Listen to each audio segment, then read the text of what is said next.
leen di ziara di leen ñaanal jàmm seen télévision Al Mauritania dellu si di leen béggee bu baax a baax di leen sargal di jaajëfal Maulana ak yeneen bu tedd bi Muhammad rasulillahi sallallahu taala alayhi wa sallam ñoom ñi nga xam ni saa yu ñu dëkk ma leen mbir ñu may ñu antul ko fa tabarakallahu di leen ko santé bu baax a baax di nuyu njiitu réew mi Mohamed Ould Cheikh El Ghazouani rawatina ak jawriñ ñu dénk doxalinu réew mi la société civile jox leen cër waaye itam le secteur informel ñu ci nekk ñi di daan seen doole di góor ak jigéen ñu nuyu leen di leen ñaanal jàmm aji feebar yi buur bi yàlla fëgg seen bopp delloo leen seen i njaboot waay làqu yi buur bi yàlla xaar leen ca aljana firdawsi bi jaayil Mustafa al Karim Seydina Muhammad mbokk yi tey nag dañ fi toog ngir jukki li nga xam ni ñu ngi bàyyeekoo ci bérébu jàngukaay tàggat ndaw yi bu ñuy woowee ESIC mu doon béréb boo xam ni bu am solo la ay étudiants di fa génn di góor di jigéen waaye ay tout tànk ñu rafetlu ko fexe rek ba xëyu ndaw yi yemb moo fi taxawal mbokk yi waaye itam mu am ay jogteef yu am solo ci biir loolu ñu jàkkaarloog soxna si di Tutu Zergan di présidente mu amical bi nga xam ni moom la école bi dëkkmal ñu fal ko muy tout tànk di ko jaajëfal bu baax a baax ak Wan Birane di chargé de com yore lépp li nga xam ni moo jëm ci fànnu jokkalante bi ak yenn ci gis-gis yi am na solo lool Fatimata Yacine Koné di membre ci amical bi bokk ci l'école bi ak Dieynaba Dia ñu ziar leen bu baax a baax di leen ñaanal yàlla Tutu na nga def madame la présidente ñu ngi lay ziar nga nuyu mbokk yi dellu ziar maa ngi leen di nuyu yéen ñëpp ku nekk seen tur ak seen sant di nuyu yow monsieur Wade di le remercier pour invitation bi je vous remercie vraiment pour l'invitation et je salue de base tous mes membres de bureau et l'école et mon directeur monsieur Damia et mes professeurs. jërëjëf monsieur Wan Birane. Assalamu alaikum wa rahmatullah tout le monde. Je commence par vous remercier monsieur Watt ci invitation bi. Merci beaucoup. maa ngi leen di nuyu yéen ñëpp di nuyu tous les téléspectateurs. Une grande pensée aux gens d'ESIC qui sont actuellement en cours. Du courage à vous et mes salutations à vous. maa ngi nuyu tamit di sant mes parents. Je vous remercie. jërëjëf jërëjëf mademoiselle Koné Fatoumata Yacine. salaamaaleykum wa rahmatullah.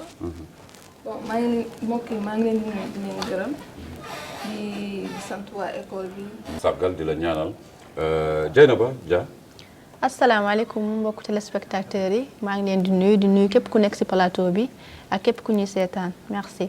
jërëjëf mbokk yi dañuy dugg ci waxtaan wi. mademoiselle la présidente. na nga def. bu ngeen ñëwee tey ci télévision Al Mauritanie dafa am mbir mu xew jëm ci fànnu tàggat.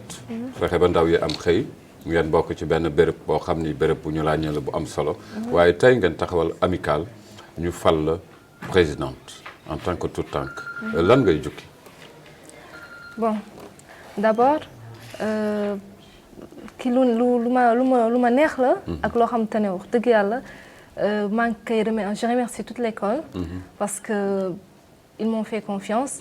ils ont voté pour moi. et j'ai été la présidente de l'amicale d'ESIC.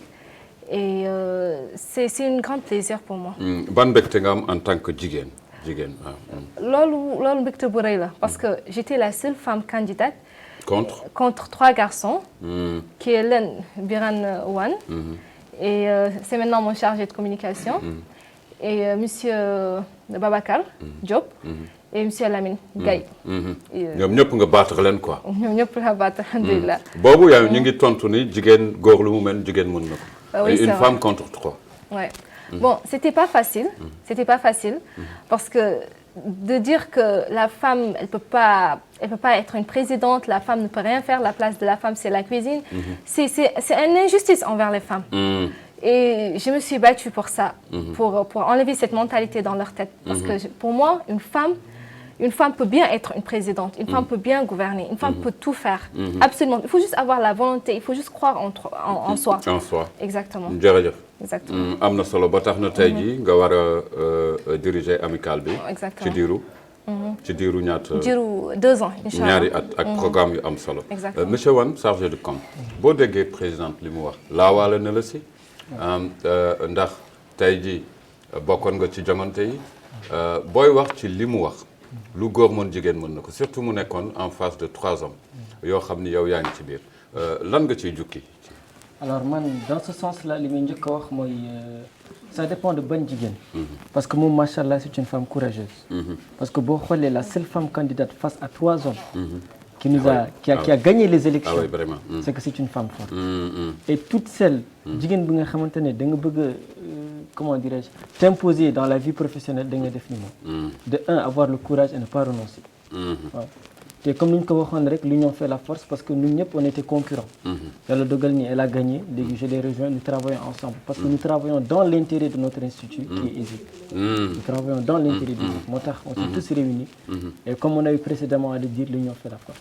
jërëjëf mbooloo mooy doole am na solo lool mu doon slogan bu am solo mais je remercie aussi ce TIC en communication parce que am na solo lool boo xoolee ñun suñu diggante et dans le métier du ñu dem du ñu jël kilomètres yu bare TIC la quoi benn TIC boo xam ni buñ ko seetloo ci yow rek lu ne mën na nekk te alhamdulilah ñu ngi sant yàlla le choix n'a pas été vain vraiment n'a pas été vain du moins loolu ñu ngi ciy am mbégte mais ma jàkkaarloog aussi Koné Yacine Fatoumata nga doon membre boo déggee présidente lu mu wax ak le chargé de com lan nga ciy teg. lan laa ci teg ni nekk présidente yombul. c'est une grande responsabilité. te moom elle a eu le courage. noonu nga gëmee ni président Khazouani son excellence responsabilité yu mag la yor. grande responsabilité. Être président, c'est vraiment pas facile. Parce que il y a des hauts et des bas. Il y a des hauts et des bas. Mais on sait que tout l'organe, elle pourra surmonter. Elle pourra surmonter avec son équipe derrière elle et avec les étudiants des écoles. jërëjëf am na solo Dieynaba.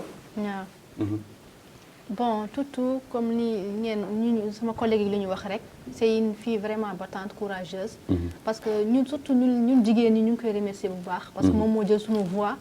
mu jël représenté ñu ñun jigéen ñi ñëpp. donc vraiment ñu ngi koy remercier si loolu te ñu ngi koy soutenir nous sommes derrière toi Toutou notre présidente. ñu ngi lay soutenir lépp loo mënti def ñu ngi lay soutenir incha allah. yàlla nga àggale sa programme si jàmm incha allah. Elle a parlé de programme mademoiselle Dia. boo ñuy wax tey sa programme. naka nga ko tëggee ba ñii tey am confiance ci yow teg la ci boppu kuréel bi. Bon, déjà, mon programme, j'ai 4 volets dans mon programme. J'ai volet pédagogique, volet loisirs et culture, volet social et volet sport. Et ci volet pédagogique, de me baser aussi tout ce qui peut aider les étudiants.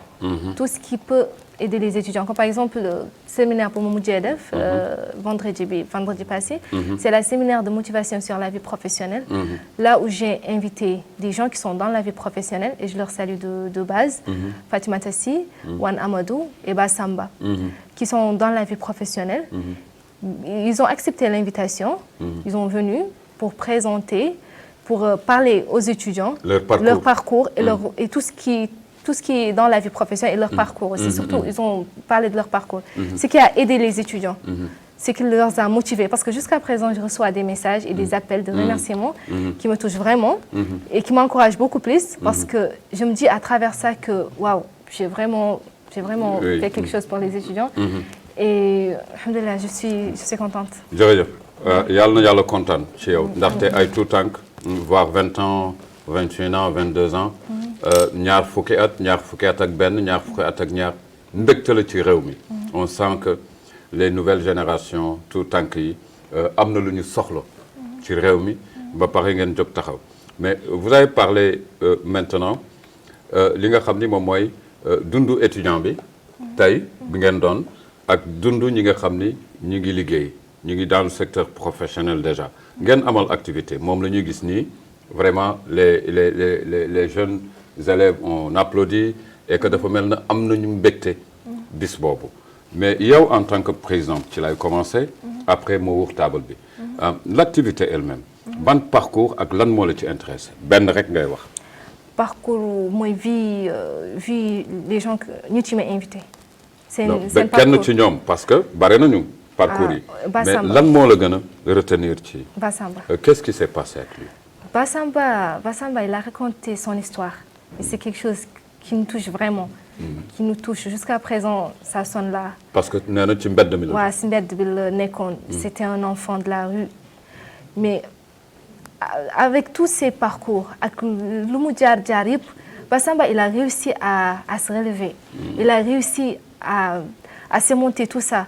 Il a réussi à comment dirais-je, réussir na jël jàpp vie en main. En main. Il a dit, c'est ça que je veux. Moi, je veux réussir. Je veux travailler. Je veux faire quelque chose pour moi. C'est pas parce que je suis un enfant de la rue, donc je peux rien faire, ou bien je vais devenir un enfant de la rue, ou bien un délinquant, ou bien un tueur, un truc. Non. Bon, il s'est dit que c'est pas ça. C'est pas ça son objectif. Il veut réussir. Donc ça l'a pas empêché de réussir. Ça l'a pas empêché de faire... De créer sa personnalité et de se dire oui, je suis Bassamba maintenant, je travaille. am na solo. Croire en soi. Il a cru en lui. Gëm sa bopp. Exactement. mooy slogan bi. Monsieur Wane en tant que chargé de com yore Jokalante yi lan moo la gën a marqué ci parcours yi. Alors je vous remercie monsieur le journaliste monsieur Wade pour la question. xam nga parcours yi il serait pour moi difficile que ma tànn ci kenn ci ñoom. Parce que tous les parcours machallah ils ont réussi. te xam naa ni inchallah ils vont encore plus réussir. ci lan la ñu sukkandiku pour yow pour réussir. Pour réussir je me base essentiellement sur 3 choses. Lesquelles? La première chose c'est le courage avant tout. Courage. La deuxième chose c'est de croire en soi. am jom gëm sa bopp. La troisième chose mooy travailler liggéey. waaw liggéey. travailler encore travailler. Voilà comme l'avait dit le président Wade. léegi sur le parcours. mën naa wax ni la femme si Fatimata. moom laa ci gën a admirer. parce que moom elle est venue s'asseoir waaw parce que moom elle est venue s'asseoir face à 2 hommes. La seule femme invitée de surcroît la seule femme technicienne de scène de crime en Mauritanie. Et loolu c'est des choses à vraiment encourager. xam nga c'est un exemple à la fois pour les hommes et pour les femmes. Pour les femmes parce que c'est une femme. Pour les hommes parce qu'elle n'a pas abandonné. ñi nekkoon présents au séminaire ont vu que son parcours était vraiment rempli de hauts et de bas, de vents et de marées. Mais elle a avancé. Elle est toujours Inch'Allah je lui souhaite vraiment d'arriver au haut du sommet. Amiin. Parce qu'il lui reste encore beaucoup de choses. Beaucoup de choses à faire. Mademoiselle Koné. Oui. Moi, le parcours qui m'a le plus marqué, moi, le parcours Bassamba. Oh. Parce que Bassamba, déjà qu'il a grandi sans parents. Oh. Ndeysaan. Il a grandi sans parents, il a grandi dans la rue. Il pouvait se dire, je vais être autre chose, comme tout jeune, la plupart des jeunes d'aujourd'hui. Mais il s'est dit non, il a cru en lui. Il a cru en lui, il a eu confiance en lui. Et voilà. Il est maintenant, même jusqu'à présent, il a toujours le courage d'aller encore plus loin. Malgré qu'aujourd'hui, il est devenu un grand homme, mais il cherche encore à aller plus loin. Et il nous a motivés, disons qu'il nous a motivés, parce que c'est lui qui a marqué la plupart des étudiants. Oui, vraiment. Je parle au nom de tous les étudiants. Chacun des étudiants parlait que de lui, en fait, la plupart. Bassamba, donc voilà. Vraiment, on le remercie. Am na solo. Dieynaba Dia. Parcours yi. maa ngi jërëjëf ci question bi. Donc je rejoins juste mes amis ci man Bassamba moom a gën a marqué. Parce que Bassamba non seulement c'est un exemple ñun ñi di jàng. mais exemple la si ñi nga xam ne dañu nekk ci mbedd bi. di yaakaar ni ñuy jàng ñi rek ñoo war a réussir. Alors que la réussite teguwul fenn. waaw il faut nga am confiance sa bopp nga wóolu sa bopp nga wóolu li ngay def. Il faut savoir pousser ses limites. bu limité aussi dara da nga wax non fii laa limité il faut nga pousser ses limites. nga dem fu sori nga gëstu fu sori. Donc mon histoire am ça nous a vraiment marqué. Parce que il a grandi sans parents et enfant de la rue nekkoon ci mbedd bi. te ñëpp xam nañ nekk ci mbedd bi dafa metti. C'est pas du tout facile. Et malgré tout ça il s'est relevé il va devenir et il est devenu. Il est devenu. Donc vraiment. Il l'a cru. Oui. Et voilà c'est fait. Oui. Il nous a vraiment motivés. Vraiment il nous a motivés. Donc merci à lui et aux autres aussi. am na solo lool. Toutou madame la présidente. damay dellu si ci yow mademoiselle la présidente.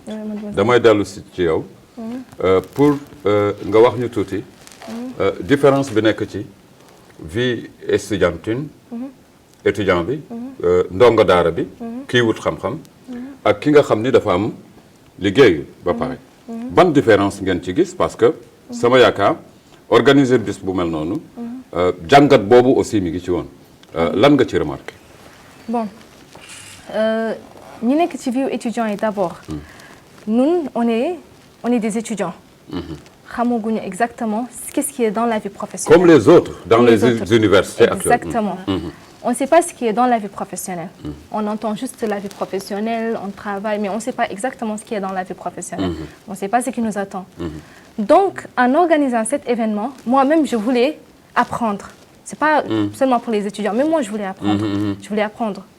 Donc, il y a une différence. Il y a une très grande différence. Ah oui? Parce que là, les gens qui sont dans la vie professionnelle, ils travaillent déjà. Ils ont passé par beaucoup de choses. Au début, la table, les professeurs, comme nous en fait. Comme nous. Avec loisir, exactement. Ils étaient comme nous. Donc, ils ont réussi leur vie, vie professionnelle. Les gens du stade on est là-bas, maintenant on veut faire comme eux. On veut continuer nos études et travailler et être dans la vie professionnelle, Inch'Allah. Inch'Allah, Rabbi. Monsieur Biran, il y a toujours une différence entre la vie estudiantine et ki nga xamni amna xey di liggéey. Bonne différence. Alors, pour moi, la différence, c'est que la différence entre la vie estudiantine et la vie professionnelle, c'est de la pratique à la théorie. De la théorie à la pratique. À la pratique. Wow. Parce qu'en tant qu'étudiant, certes, nous n'avons pas tous les mêmes conditions, mais nous, on a les mêmes galères. En tant qu'étudiant, nous avons, comme je l'ai dit, nous n'avons pas tous la même situation. Certains sont plus aisés que d'autres. Mais les galères étudiantes, les galères de la vie estudiantine sont les mêmes pour tout le monde. C'est dur, on travaille, on charbonne, l'objectif est la réussite. Maintenant, la vie professionnelle, moi, la pratique de tout ce qu'on a appris. Ouais. Donc la formation aussi, vu que nous sommes formés à ESIC, l'école des sciences informatiques et de gestion, c'est d'abord pour réussir, il faut d'abord avoir l'amour de deux choses. L'amour de ce qu'on étudie et l'amour de son institut. Bien sûr, Berembi.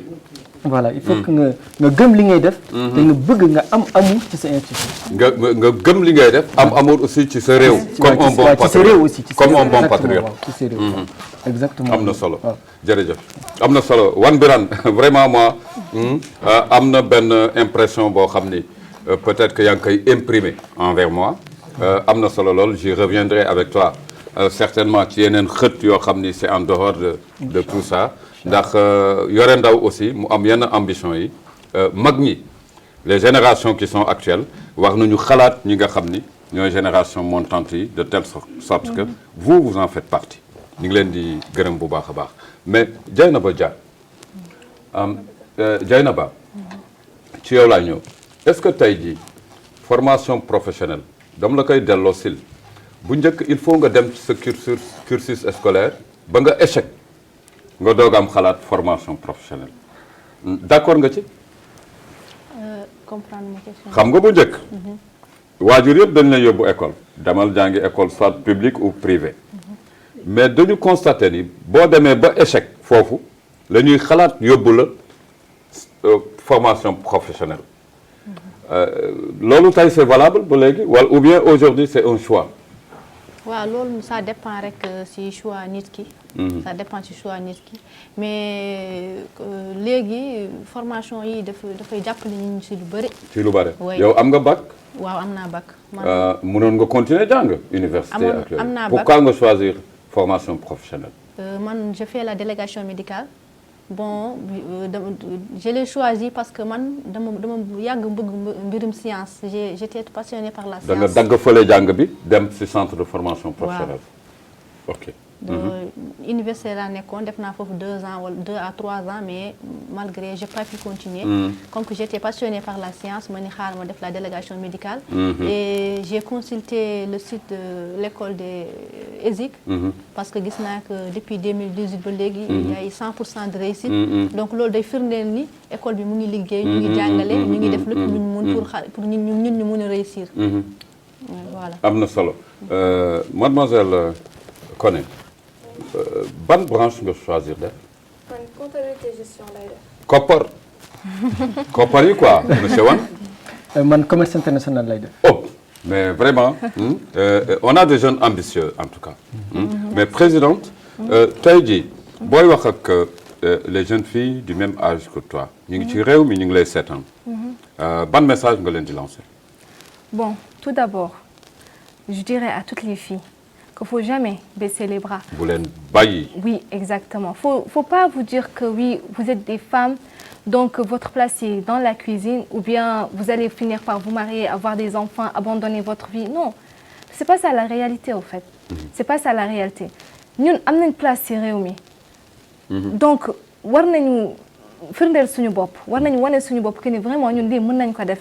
ñun on a nos voix. donc dañu war a yuuxu loolu. on est des femmes. donc on peut beaucoup faire on peut trop faire plus que les hommes même. parce que certes góor day liggéey day takk jabar day indi xaalis mais jigéen tamit mën na loolu jigéen mën na liggéey mën na continuer jàngam. mën na nekk une femme très très très indépendante. comme ma mère par exemple. Ah oui. Comme ma mère. Bravo. C'est une femme très battante. Zeynabou Dia. Exactement. Ah oui. C'est une femme très battante qui m'a élevée toute seule. Et pourtant, c'est une femme. Mais elle a élevé 3 filles. Oh. Toute seule. Ndeysaan. Toute seule. Mon père est décédé quand j'avais 14 ans. Et ma mère a su nous éduquer. Elle s'est jamais basée sur un homme pour nous. Donc, une femme doit être comme ma mère. Ah oui. Exactement. J'en suis sûr. Une femme doit être comme ma mère. Inch'Allah. Il ne faut pas vous baser sur les hommes pour réussir. Il ne faut pas vous dire que j'ai besoin d'un don pour réussir. Non. Non, tu n'as pas besoin d'un don pour réussir. am na solo monsieur Wane chargé de com. am na kaddu goo xam ne wax nga ko jukki ak say morom. ñaar fukki at ak ñaar say morom ci réew mi lan nga leen di wax. sama morom bon la première chose li mu leen di wax c'est de croire en soi da ngay gëm sa bopp. nga gëm sa bopp. waaw parce que boo gëmulee sa bopp mënoo def dara. c'est la première chose. ensuite de ça boo gëmee sa bopp aussi da ngay xam li nga bëgg il faut nga am des objectifs faut pas nga errer rek naan je vais réussir mais je vais réussir dans quoi. il faut nga choisir man je vais réussir dans tel domaine. j'excelle dans ce domaine-là. luy sama fort. voilà ak luy sama faiblesse. et tout ça exactement. léegi samay morom aussi il ne faut pas avoir peur d'entreprendre il ne faut pas avoir peur de l'échec parce que 2 échecs équivaut à une réussite. Bravo. Donc voilà. Ah oui, bravo. Man, c'est dans ce sens-là que je pars. Avoir le courage, aimer ce qu'on fait, avoir des objectifs et ne pas avoir peur de l'échec. Moi, en tout cas, non la coupe. Et surtout aussi, une chose très importante, avoir la bénédiction de ses parents. Exactement. C'est très important. Occupez-vous de vos parents, cherchez le plus de bénédictions possible parce que vraiment, c'est ce qui pourra vous aider. Mais xam nga monsieur Wane quand on parle à quelqu'un qui n'est pas encore dans la vie professionnelle, on peut dire ça. Être dans la vie professionnelle, c'est participer au développement de votre entreprise, mais au développement économique du pays. En troisième lieu, participer à ton propre développement, parce que tu as une rentabilité au niveau parental, familial ak yooyu. Mais sa âge yow par exemple, yaa ngi toll ci jàng. Lan ngay wooyee entreprendre de la meilleure façon avec les parents. Foofu lan nga bëgg a wax. Naka. parce que ñu bare boo leen waxee dañuy wax da ngay jël koppar di jox say waajur wala yooyu te yéen fi ngeen toll stade yi yéen a ngi ci période jàng. bu ñuy taxawal étudiant bu nekk ci ligne bi nga wax en bon terme avec ses parents. lan mooy habitude am. Habitude am c'est la xam nga nous les jeunes ici on a un sérieux problème. parce que parfois yow da ngay bëgg nga am programme nga bëgg a génn. léegi tu as un dilemme. sa pap wala sa yaay ne la viens faire ci pour moi wala viens m'accompagner telle place. sa xarit di lay xaar. Man personnellement j'ai toujours privilégié mes parents à mes amis. parce que mes amis je sors m'amuser avec eux quand je rentre à la maison retrouver mes parents. Donc c'est la première chose importante. Ensuite au niveau de la vie professionnelle la formation professionnelle ne se limite pas à l'école. Bien vrai que nous à ESIG l'école des sciences d'informatique et de gestion nous sommes très bien formés machallah. Vous voyez. Mais la formation aussi c'est une question de culture générale et c'est avec les parents. Moi, je suis triplement formé. L'éducation aussi. L'éducation, exactement. Parce que moi, je suis formé à la maison. Mon père qui est un père très strict et qui est un père aussi qui ne voit que la réussite de ses enfants. Et mon père aussi était un excellent administrateur, sans vouloir... Ah oui, vraiment, oui. Donc, quand je me base... Il s'appelle Abdoulaye Biranwan. C'était un colonel de la douane à la retraite. Oh là là. Ouais. Donc, quand je me base sur son parcours, à chaque fois quand on dit son nom, les gens disent Wakhir, et tout ça. Donc, moi, je le regarde. Des fois, il me raconte ses histoires. J'essaie de regarder comment il réagit face à telle situation, comment il a fait ci, comment il a fait ça. Il faut que tu sentir un sacerdoce. Exactement. Tu veux être comme lui. Exactement. Voilà beaucoup yak. Exactement. Voilà, amna solo. Bu gaaw lan ngeen di wax ci ñaari synthèse yi nga xamni chargé de com ak présidente def nañ ko. Mademoiselle lan ngeen jàpp ci li nga xam ni présidente wax na ko ak monsieur Birane. man li ma ci jàpp pour li ma ci gën a impressionné mooy yaayu tut. Parce que de la façon dont elle parle de sa mère, cela montre qu'elle tient énormément à sa mère et elle a fait beaucoup pour elle. Et cela devrait nous servir d'exemple que une femme, comme elle l'a dit, comme l'objectif c'est d'honorer les femmes, qu'une femme est capable de tout faire. Une femme n'a pas de limite. Si elle veut faire quelque chose, elle peut y arriver. Donc, yow gëm nga loolu. gëm naa loolu. da nga koy ñafe. waaw. dëgg la am na solo. Zeynabou. waaw maa ngi lay jaajëfal ci question bi. bon damay rejoindre rek sama collègue yi lu ñu wax. lu am solo lu ñuy wax surtout sur les parents. parce que ñun suñu parents yi dañoo sonn suñu ay études. donc mënuñu ñëw à un moment donné rek wax nañu dañuy abandonné avec effort yu ñu def yëpp. investir si suñu études. surtout ñun jigéen ñi. sa papa wala sa yaay day sonn si yow fayal la say jàng defal la lépp. à un bon jour nga ñëw nga wax waaw damay marié wu damay bàyyi jàng et tout ça. donc on doit faire des efforts. et on doit vraiment réussir. jërëjëf. et c'est loolu noonu c'est ça se fait dès maintenant. oui. parce que tout celui qui remet à demain trouvera hier en chemin. donc dañ ciy dem depuis léegi. incha allah. gis nga li may jukki ci li nga xam ni Dieynaba Dia wax na ko dam ko ci teg avant mooy jox madame la présidente mu tëj ndax am na solo lool ñu gis ni tey jii réew mi am nañu exemple yu normal yoo xam ni tout jeune bi nga xam ni il manque d'espoir quelque part ailleurs mun na sukkandeku ci li nga xam ni ñu ngi koy notal jamono yi seen télévision Al Mauritania dafa am mbokk bu ma waxoon ci li muy jukki ci kàllaam Zeynabou Dia ñu koy rafetlu bu baax mbokk dafa ni ma nit ku bu taxawee rek dafay jàkkaarloog avenir am devant et pour nga dem devant il faut nga wóolu sa bopp wax ngeen ko gëm sa bopp xam ne nit ku nekk dañ koy évaluer ci àddina dañ koy évaluer encore ëllëg donc il y a une prise en compte personnelle vous voyez mu wax ne lépp loo bëgg ci sa avenir yow yaa koy liggéeyal sa bopp xam nga loolu mbir la bu am solo mu doon loo xam ni aji ndaw yëpp war nañ ci sukkandiku tey mu nekk un levier de réussite levier de réussite ci biir lay commencer d'abord wax ngeen ko volonté croire en soi-même avoir des objectifs ngay nangu échec ngay xam sa faiblesse fi nga wàññee ko ak fi nga amee doole dafa baax ci doxalin am na solo lool mademoiselle la présidente nga bokk ci réew mi ci ñaar nga may wax lan la jigéen mën apporter réew mi laa wax waxuma mouvement ak benn lan ngay wax mbokk yi au sortir par rapport ak diisaayu liñ la teg fi nga bëgg a doore ak fi nga ko bëgg a jëme d'abord damay commencer par lan la jigéen mën a def pour réew mi. pour réewam. jigéen mën a def lu bëri pour réewam. comme j'ai dit rek il faut que nga gëm sa bopp. il faut juste croire en soi. parce que soo gëmee sa bopp mën nga dem fu sore def lu parce que man par exemple lañu jël exemple ci man ci candidature bi j'étais en face de 3 garçons. et ils étaient pas faciles suñu gisee Birane bi nga xam ne dafa tëxat. nga xam ne il n'est pas facile. il n'est pas du tout facile.